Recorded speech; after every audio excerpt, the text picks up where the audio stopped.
Hello everyone, welcome to another ODNT Spotlight. I'm Steve DeWinter, your host, and I have with us an author who was here last time on the show as part of an anthology, and now she's here promoting her new book that has had a new publisher, a new re-release with a brand new cover. Her name is Danielle DeVor, and she is here to promote Sorrow's Point, which is book one of the Marker Chronicles.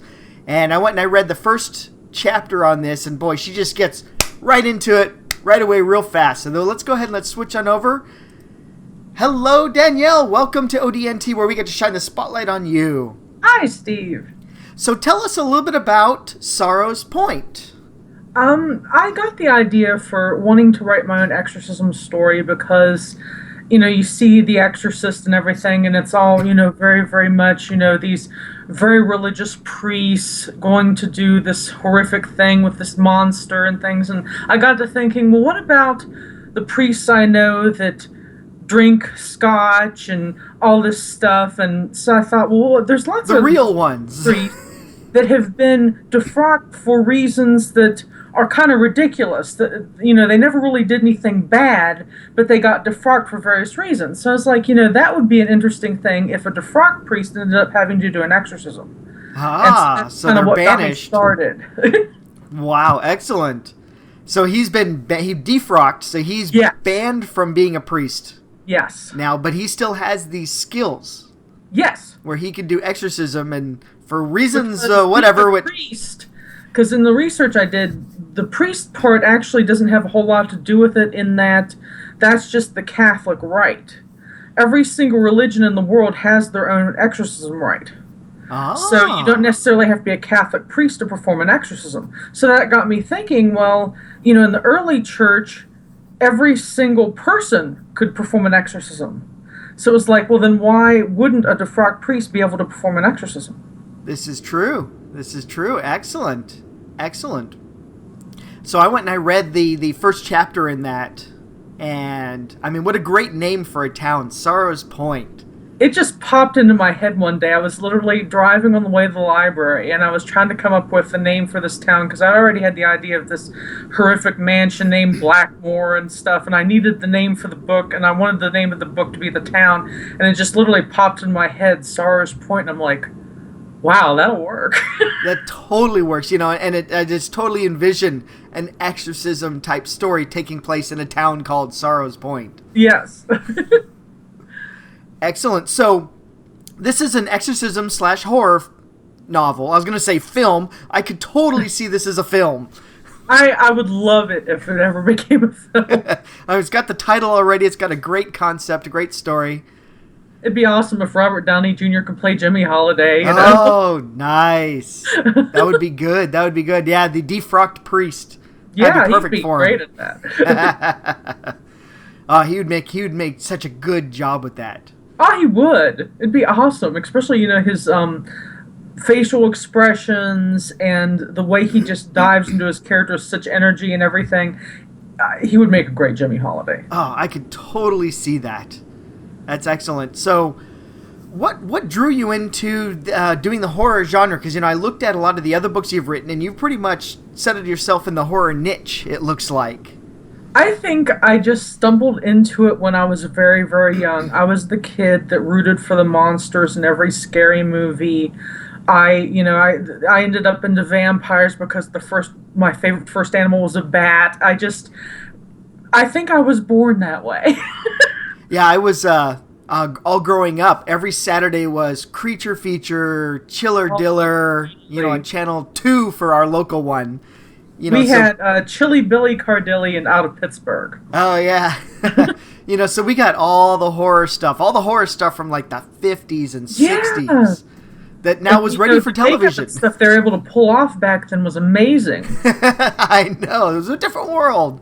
It totally was. It was awesome. Yeah, we had Saturday morning cartoons, which now we got 24-hour cartoons. Cartoons are no longer special. I know. It's so sad. But I watched the Saturday morning cartoons, and then right after that was Chiller Diller, Creature Feature, which was 2 back-to-back horror films, which was great. And we also, in the afternoon, we had Kung Fu Theater, and then the Chilly Billy was on 11 o'clock at night. So we always did the Saturday morning cartoons and watched Kung Fu Theater, and then in evening we'd turn on Chili Billy. You stay up late at night to watch the scary stuff? Totally. Had to. I guess they weren't considering us to be ready for the scary stuff. They had it at 2 in the afternoon.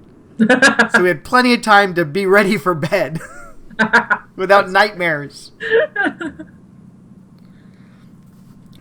So now you've got Sarah's Point. Just came out December 15th, so it's been out for about a month now. Yes. Re-released with your new publisher, Owl City Press. City Owl Press. City Owl Press. Ooh, yeah, they're a new one on the scene. They do a lot of speculative fiction and romance. And they actually were just mentioned in this month's Library Journal, which was kind of cool. Excellent. So up-and-coming new publisher. Yes. And it's good that you got signed on with them. And it's good to be one of their early authors, I take it. Yes, and both Tina Moss and Yelena Casale are just amazing to work with, and they do so much promotion for the author, instead of the author having to do all their own promotion and everything. It's just a really great company to be involved with. Excellent, excellent. And I see when I looked at your website that you've got... So this is the first book in your The Marker Chronicles. Mm-hmm. And you've got Sorrow's Edge and Sorrow's Turn as titles, potential titles for the next books. It's planned on an arc of 5. I haven't decided on the title for the 4th one yet. So there's a 4th one coming. Yes. Excellent, excellent. Otherwise, it won't be Chronicles if there aren't enough books. Exactly. There has to be enough for Chronicles. So tell us about your character for Jimmy. Jimmy Holiday is kind of an amalgamation of personalities of me, my father, and several friends I've had over the years. My family is Eastern European. Everybody has to be louder than everyone else to be heard. So you kind of get the idea with that. And my father just has this way with coming up with these random phrases when something makes him mad, and I just pause and crack up. And so anytime in the books you read something absolutely hilarious that Jimmy Holiday has said, chances are my father has said that one time or another. And so in the story, I saw that he was descended from somebody that's famous. Yes, Doc Holliday. Doc Holliday. So what was your inspiration for making him descended from Doc Holliday? Well, my dad is a huge cowboy fanatic. I mean, that's the only channel he'll turn on in the morning when he gets up, and he watches encore westerns from morning till night. That's my father. Yes. And so I am not a big Western person, but one of the few movies that he and I agree on is Tombstone with Val Kilmer and Kurt Russell. Oh, that's a good one. Yeah. I'm your Huckleberry. Exactly. So I've always loved Val Kilmer playing Doc Holliday. So when it popped in my head that Jimmy's name was going to be Jimmy Holiday, I'm like, well, why not just make him descended from Doc Holliday? And then that opened up the whole realm of things in Sarah's Edge for it to be based in Tombstone, Arizona. Oh, nice. Yeah, so it pulls in some of the Old West a little bit and little things here and there in that one, as well as, demons. So you go from Virginia Town along the Blue Ridge Mountains, I guess? Yeah. In the first book, to the middle of the desert in Arizona for the next one. Yep. And then the third book will be back in West Virginia in a town that's loosely based on a real Maryland town, but I put this town in West Virginia, and it's called Kitzmiller. So that'll be the third one. The fourth one I haven't decided where it's going to be yet. Paris. Oh, God. Well, in the third one, he actually does go to Italy, and it goes to the official Vatican School for Exorcism, so that gets kind of entertaining. Oh, wow. He hit somebody he needed to get some better training on? Yeah, but that doesn't work out too well, because it is Jimmy Holiday. He was defrocked for a reason. Crazy or not, there was a reason he couldn't follow the rules, which makes him the best character for bored. you. He's like an ADD priest. He cannot just sit there and listen to people for hours on end, especially in a language he doesn't know. And so eventually he starts making hand puppets, and it's a disaster. Especially when he makes a hand puppet out of the Bible. They kind of frown on that. Oh, I can see it now. That's great. Now, there he is. He's like, you're out. You're out. Yep, totally. Excellent, excellent. So, I see here also in 2014, you were named one of the women to definitely read in 2014 in their list back in 2014. One of the women in horror. Yeah, I was so shocked because that was with the first release of SARS Point, and the first publisher didn't do a whole lot of promotion. I had to do everything myself. And so, I was just putting things out on Facebook, Twitter, Goodreads, and, tried to get other author friends to, help me, like, retweet and that type of thing. And I was basically saying, hey, it's, to anybody I'd meet, you want to read my book so I could get reviews on Amazon? And so when it was, like, evidently someone who actually, worked for the Examiner, must have gotten a hold of my book or something, because I had no, like, direct contact with them at all, and it was a really pleasant surprise. You did not know you were going to end up on that list? Not at all. And that must have made you feel just like, ah! Yeah, I was totally freaking out, because, a lot of the people on that list I've read for years, and I'm like, wait, where did this happen?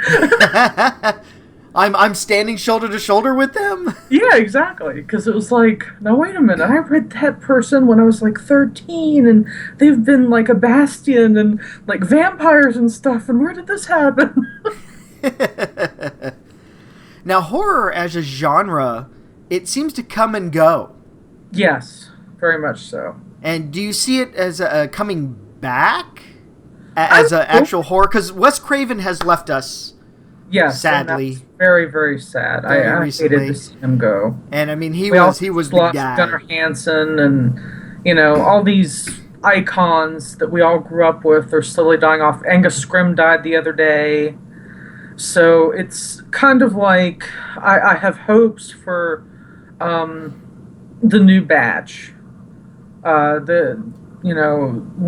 and a couple of the others who are really, trying to push forward with movies like The Conjuring and things like that. I'm hoping that the Insidious series. So I'm hoping they really keep. I haven't watched. I like horror films, but man, the trailers on Insidious make me go, nope. Well, I actually have a problem with the first Insidious film. No. Well, there's actually two problems. So, if you plan on watching it, I'm not going to spoil it for you, but if you want to hear what the problems are, I'll tell you. Yeah, tell me the problems, and you can spoil it for me. Spoiler alert, everybody. Okay. Insidious has been out for a very long time. If this is a spoiler alert, you weren't going to watch it anyway. Now. It's too late. You should have watched it by now if you were interested. Exactly. So, the lady that they bring in to help with the ghostly phenomena comes in with her psychic researchers, which, of course, at this point, parapsychology in every horror film, they come in with all the EMF detectors and video equipment, et cetera, et cetera, et cetera. It's all Ghostbusters. Exactly. So, in Insidious, in order to talk to the other side, she pulls out this gas mask that's hooked up to this weird ventilation system thing. And I'm like, what? What? And that's how she talks to the other side. And there's no explanation for it, no reason why she does this. She randomly has to talk into a gas mask. And I'm like, this is like, plot hole times 1 million. They must have cut those 5 pages of exposition from the script when they were making the movie going, nobody wants to hear that. It made no sense at all. So that was problem number 1. Which was a pretty big one. So it breaks from convention, but doesn't explain itself. Exactly. I mean, I'll accept anything, but tell me why. Exactly. And, the fact that, she was supposed to be this big parapsychology person, and then they didn't explain that weird feature, it was just very strange. The second problem I had was actually with the design of the big demon in Insidious. Unfortunately, the makeup design reminded me of Darth Maul. So the entire time he's running around, like, carrying this little boy with him and stuff, I keep expecting him to throw out, like, the double-ended lightsaber. Here comes a lightsaber. Just completely destroyed the whole thing for me. I was like, this is ridiculous. All our demons have become Darth Maul now. Yeah, exactly. I was just like, what the hell? So that was my issue with Insidious. All right. They are keeping horror alive, so... Yeah, you're the professional. You know horror inside and out. I don't know if I'm the professional per se, but I know a lot about that. Excellent. So we were talking earlier before we started recording the show. You are right now, your head is spinning over some Irish name thing. Yeah, it's pronounced Cuerva. And I'm like... Like the beer. Yeah. In Mexico. But not exactly. And the spelling is like Ciomhe. And that's it's just pronounced Cuerva? Yeah. And I'm like, now I'm going to have to go and see what the sounds are with the Roman alphabet to what Irish sounds are so I can really try and pick up all this stuff. Because I know that, like, Saoirse Ronan, her name is spelled completely different than the first name, but at least most of her name is similar to what you would see. Cuerva, however, not so much. Well, that's a lot of those old Irish. Mm-hmm. The spelling is not how we think of it today. No, not at all. And so now I'm fascinated because, I took Russian in college, and so I learned the whole Cyrillic alphabet and those sounds. And so now I'm like, okay, is there some sort of connection? Because sometimes in the Irish names, the B stands for a V sound, which in Russia, RB is their V sound. So I'm like, Yeah, so close, That's probably close. Go off left field somewhere. So is this, you're researching this Irish spelling name? Is this for any future story? Or so in book 4 he's going to Ireland? Inspiration from everything. And that's the honest truth. I'll be sitting there and, flipping channels on TV, and some cooking show could have something about some dish, and I'm like, that's kind of interesting. And then it'll be like, okay, wow, my character really likes this. And then it goes off. And then, other times it can be as simple as sitting in the bathroom in the morning, getting a bath, and then I get to thinking about the fact that rain kind of smells like somebody peeing in an alley. And, it just kind of goes from there. And that answered the question. A lot of people ask authors, where do you get your ideas? It's more of a matter of, I have so many coming, how do I decide which ones to use? Yeah, exactly. And I think a lot of it's almost like osmosis, because you get exposed to so many things that eventually your brain in particular starts putting the pieces together in a certain format that somebody else's brain doesn't put together in the exact same format. Right, exactly. And that's why ideas are not copyrightable. Exactly. Because they're all the same, but it's the execution. Bingo. I guarantee your exorcism novel is nothing like The Exorcist.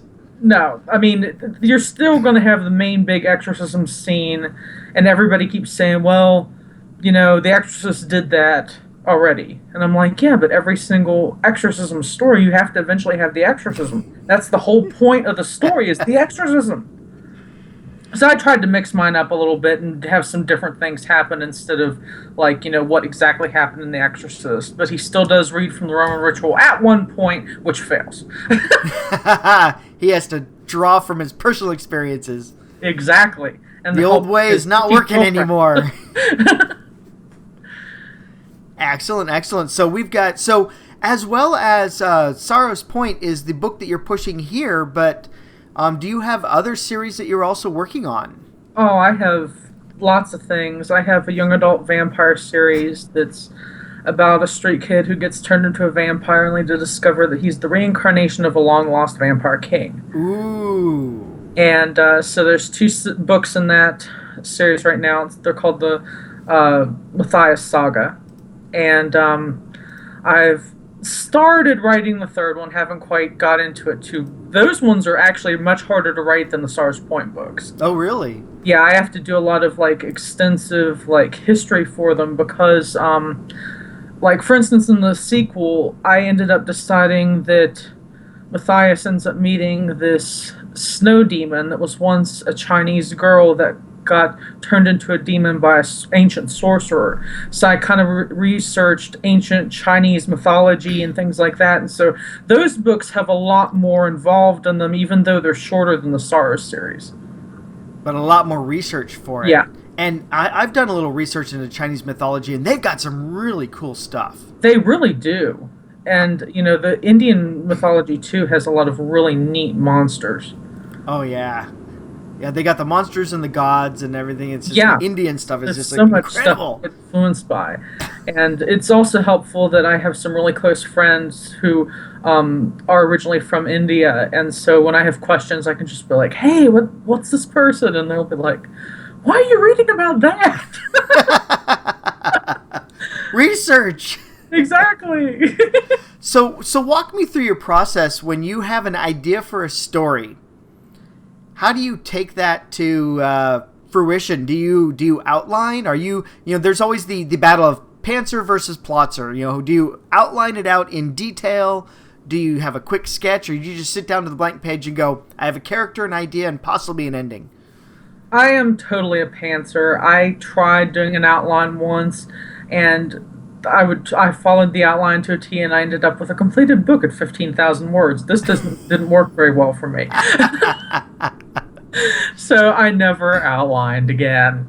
What I usually do is when I start thinking about a story, like the latest book I just finished writing is kind of a combination between the films Event Horizon, Alien, and Life Force. So it's space vampires meet New York City street gang. Nice. So I kind of sit there and try. Usually, what it is, it's like, okay, what project do I want to work on next? And I usually have like 3 or 4 bouncing around in my head. Right now, I have the story of the West Memphis 3 bouncing around in my head. So I'm like, okay, so I need a main character who has some sort of event happen that gets them falsely accused so they can go through this giant court process. Now, do I want it to have anything supernatural and have monsters involved? Or do I actually want it to be a contemporary story against, problems with the legal system? I don't know yet. So that'll bounce around in my head for a while. What usually happens is that finally my head will just basically focus on the one idea that apparently is what lets everything open up in my head, and then it's like, key. Okay, now I can continue. But there's no like rhyme or reason to it. There's no specific like point. I always have to know what my main character is. I have to know what their name is. And I have to know some of their history, and I have to know the event that starts everything off. Because it's always about the character. Yeah. As much as we have the plot and the story and everything, it really is about the main character. Yeah, absolutely. It's their story. Yes. And I think a lot of beginning authors kind of forget that. They want all their information down, but you have to do everything through the eyes of your main character because this is your main character's story. Right, and as people, we connect with people. Exactly. And so the more fleshed out your character is, the more they become a person, and your readers will identify with them. Yes. We don't read the Hogwarts series. We read the Harry Potter series. Exactly. Sure, Mission Impossible, but no, it's all about Ethan and Tom Cruise. Yeah. That's who we go for the Mission Impossibles. So it's about the character. Without the main character, you have no story. Exactly. Cool. Well, I think you've developed a really good main character for Sorrow's Point. Well, thank you. So I read a little bit ahead. I read that first chapter where you just boom right away, and I'm just like, and then I read on ahead to get a feel for your main character, and it's really well done. Oh, well, thank you. So I really like I love writing the series. Yeah, and I really like I'm very much anti-organized. I'm not a rebel or a rile or up or anything, but I'm really always my stories always seem to focus on the loner against the establishment. Mm-hmm. Those are my stories, and so I really like the fact that he's a defrocked priest. Mm-hmm. So it's the loner that says, well, this is how I do things, going against the establishment and succeeding. Yes, ultimately. So, yeah. Well, I was also a child of, the big hair band heavy metal years. So that was what all that was about. So I'm sure that influenced me. Exactly. All right. Well, I have hit all the questions that I had. So before we go ahead and close out the interview, is there anything else you would like to say to readers, potential readers, people watching this to say, we're looking for the next great horror novel author? Well, just that, I hope that anyone that reads my stuff will hit me up on Facebook, Twitter, whatever, because I really enjoy hearing from fans. And, even if you don't like my stuff, the fact that you've read it, keeps the horror genre alive. And those of us who love horror have to support other authors and filmmakers and everything. Otherwise, it will die out. Yeah, and we have to keep it going. Yeah, it's a pretty small niche. Yes, it is. But it's a very active niche. Very much so. Which is good. And so for those of you who are watching this, if you're watching this embedded on another website, just click the little button down there that says watch on YouTube. And in the description, I have the links for Sarah's Point and Amazon. I've got Danielle's page on Amazon, as well as her mailing list, so that you can be alerted immediately as soon as new books come out. And also to connect with Danielle, I have her website, her Facebook, her Twitter, and her blog. All links down below, handy dandy for you. Click on them, connect with Danielle, become a new horror reader. Absolutely. Or if you're already a horror reader, well, the Examiner already said it. She's someone to watch. Someone to read. So, all right. Hey, Danielle, thanks very much for coming on ODNT and letting us shine the spotlight on you. Well, thank you very much for having me. All right, so I'm going to go ahead and close out the interview, so don't hang up just yet. We're going to chat for a couple more minutes. Okay. But thank you very much for coming. Oh, sure. So that was Danielle DeVor and her new novel. If you haven't read it yet, it's new to you, and it's book 1 of the Marker Chronicles, Sorrow's Point, and I really, really like that cover. So she's got a very new publisher for this, and they've done a really good job of the cover, so I'm very pleased with that cover. That's a good one. So once again, I'm Steve DeWinter for ODNT Spotlight. And don't forget to join the ODN team. Subscribe to this YouTube channel. We have many more authors, artists, actors, musicians, all sorts of people interviewing coming in through the pike here for 2016. Thank you very much for watching. Have a great day. Bye.